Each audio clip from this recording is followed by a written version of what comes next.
My name is Vito De Simone, and I am the producer of an Italian-American program on TV, the Columbus Day Parade. It reminds us that we all are thankful of Columbus because he discovered America.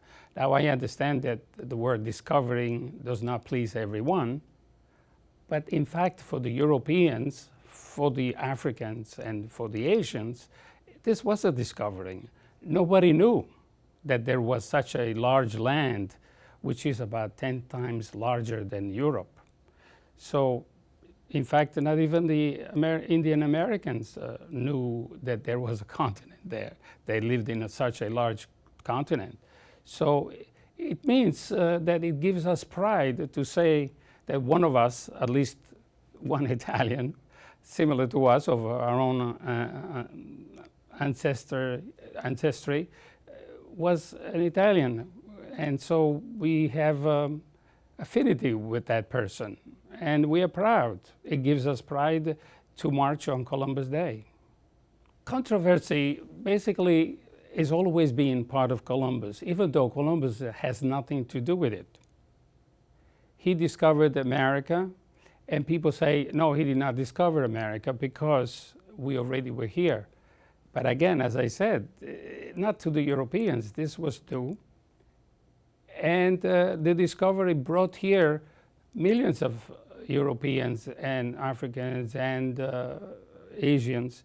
So it means it's a very important date, even though they want to have a controversy. Some people say Columbus did not discover America, but others say he was a slave owner or had to do with slavery, and we don't want that. To me, personally, it's unfair because Italian Columbus Day does not offend or intends not to offend other people, especially Native Americans. So the controversy is, in a sense, I understand it's for political reasons. And some people honestly believe that Columbus was a slave owner, but in fact he is not. When we talk about Columbus, we have to realize that we have to consider two aspects of Columbus. Columbus, the individual, the person, and Columbus, the person who was in charge of the ships that he came in. He was an admiral of the ocean sea. And in America, he became the governor of the first colony. So with those responsibilities, and besides he was also a viceroy, that means he had great responsibility to safeguard his people and also the people that they encountered. So if somebody did something wrong, he had to affirm the law of Spain of the time, and he had to respond to the Spanish king and queen. As a governor, had some responsibility. As a person, in the individual, he was never charged with any criminal act, nor he killed anybody, neither in Europe nor in America. He was arrested at one point and was humiliated. They brought it into Spain because they accused him of being tyrannical or for administrative incompetence. Tyrannic, of course, these charges are from Spanish people there in the colony, not from the Indians. They could have brought also an additional charge and say Columbus is abusing the natives, but they did not do so. There was a trial. He was brought to Spain in chain, as I said, and the trial with the court of law and with the king himself present decided that he had not committed those two charges. And they released him. And in fact, later on, the king of Spain sponsored again 2 more trips of Columbus to America. If he had done something wrong, the king would have eliminated him immediately, and he would have actually prosecuted him and even killed him, because at the time the laws were very stiff, very serious in Spain. Columbus, you have to understand that slavery for millennium was a reality. Look, in the Bible, we learned that Egypt had slaves. The Romans had slaves. The Spaniards, the French, the English had slaves. It was a commercial enterprise. It was for economic reasons that people submitted other people to slavery. It's unusual and it's cruel today to say so, but it was a reality then.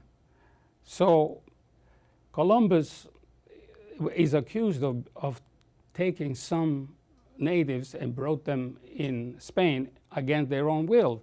But he was a governor there. He was the viceroy. So he wanted to show the king that he had discovered, and that was a proof, not to make them slaves.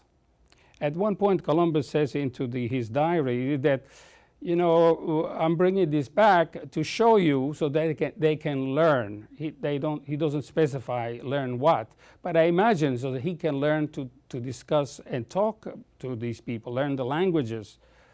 And he also says you could make these slaves because they are intelligent people, and you could easily make them slaves because they do listen and they do change their minds, so they are intelligent people. But this was done in a positive way, showing you could. Why he could? Because he was the king. He could do anything he wanted with these slaves, but he was bringing them back in order to see that he had discovered a new world.